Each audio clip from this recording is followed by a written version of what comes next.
শুভ সকালবেলা। অশেষ ধন্যবাদ জানাচ্ছি আমার দেখা আলোকিত মানুষ হিসেবে এখানে উপস্থিত আছেন দাদা। দাদা, আপনার নামটা, পুরো নামটা? আমার নাম কিশোরী মোহন মণ্ডল, উপজেলা দারিদ্র্য বিমোচন কর্মকর্তা, বিশ্বনাথ কার্যালয়, সিলেট। মণ্ডল দাদা, আপনাকে আমি ধন্যবাদ জ্ঞাপন করছি আমার ব্রাইট নিউজ 99 অনলাইন চ্যানেল এবং জাতীয় পত্রিকা দৈনিক আজকে আলোকিত সকাল থেকে আমি সাংবাদিক ফরহাদ ভাই, সিলেট জেলা প্রতিনিধি এবং ভ্রাম্যমাণ রিপোর্টার হিসেবে আপনার সামনে আছি। মণ্ডল ভাই, আমি আপনার কাছে জানতে চাচ্ছি যে আপনি যে এখানে জয়েন করেছেন, আপনার অনুভূতিটা কেমন লাগছে? আপনি চ্যানেল 99 তুলে ধরবেন।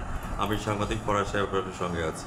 দাদা, আমরা উপজেলা দারিদ্র্য কর্মকর্তা, আমি এখানে আজকে প্রায় 6 বছর প্লাস এখানে কর্মরত আছি। আমার দেশের বাড়ি হচ্ছে খুলনা। আমি সিলেটে এখানে ভালো পরিবেশেই কাজ করছি। এখানে মানুষের সহযোগিতা যথেষ্ট পাই, যেহেতু আমার কাজ হলো উপজেলা দারিদ্র্য বিমোচন, পল্লী দারিদ্র্য বিমোচন ফাউন্ডেশন। এখানে আমরা বিভিন্ন ধরনের সংগঠন করে থাকি সমিতি পরিচালনার জন্য।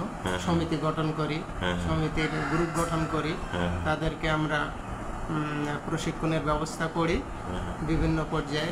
এখানে আপনার এদেরকে আমরা ক্ষুদ্র আপনার মূলধন গঠনের জন্য আমরা 10, 20, 50, 100 এরকম সঞ্চয় করাই তাদের।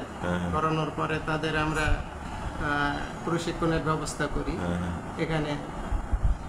তারপরে এদের যদি কোনো ব্যবসা বা ছোটোখাটো কোনো আপনার এই করতে চায়, কর্মসংস্থা করতে চায়, আমরা ঋণের ব্যবস্থা করে থাকি। আচ্ছা আচ্ছা।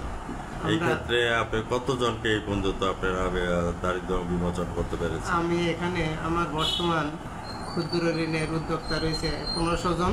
আলহামদুলিল্লাহ। আর নারী উদ্যোক্তা আছে তারা প্রায় 280 জন। আর আপনার ক্ষুদ্র উদ্যোক্তা 250 জনের মতো আছে এখানেও। এখানে গভর্নমেন্টের প্রণোদনা ঋণ আছে প্রায় 30 জনের।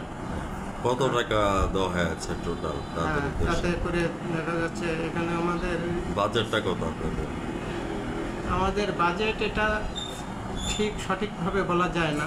তার কারণ হচ্ছে কি, এটা ঋণ দেওয়ার উপরে দীর্ঘদিন যাবৎ ঋণ দেওয়ার পরে ঋণের আস্তে আস্তে সিলিংটা বেড়ে থাকে। গত বছর এখানে ঋণ গেছে প্রায় 6 কোটি টাকার মতো। এবছর আশা করছি তার থেকে আরো হয়তো 5% বাড়তেও পারে। তবে এবছর যেহেতু প্রাকৃতিক দুর্যোগ, রাষ্ট্রীয় গোলযোগ, এই কারণে এই 2 মাসে আমাদের কার্যক্রম পর্যাপ্ত ব্যাহত হয়েছে। বর্তমানে আছে মোটামুটি, আমরা চলমান রাখার চেষ্টা করছি ঋণগুলো। দাদা, আমি আপনার কাছ থেকে জানতে চাচ্ছি যে আপনাদের এসডিজি গোলের লক্ষ্যমাত্রা কি? Sustainable development goal. এখানে যেহেতু এটা মুনাফামুখী একটা প্রতিষ্ঠান, এখানে যে ঋণ ইনভেস্ট হয়, এখানে কর্মচারীদের বেতনভুক্ত করে বাকি টাকাটাই এখানেই থাকে এবং পরবর্তীতে এটা আপনার এই প্রতিষ্ঠানের পরবর্তীতে এটা লোন বা ঋণগুলোর সাথে অ্যাড হয়ে থাকে। এখানে কোনো টাকা বাইরে কোনো টাকা যায় না, সম্পূর্ণ গভর্নমেন্টের ফান্ডেই থাকে। ধন্যবাদ ভাইজান। আমি একটু জানতে চাচ্ছি দাদা সম্পর্কে কিছু কথা চ্যানেলে তুলে ধরবেন। দাদা কেমন প্রকৃতির মানুষ, এই কথাটা একটু চ্যানেলে তুলে ধরবেন। ধন্যবাদ ভাই আপনাকে। স্যার আসছেন আমাদের বিশ্বনাথে আজকে প্রায় 6 বছর।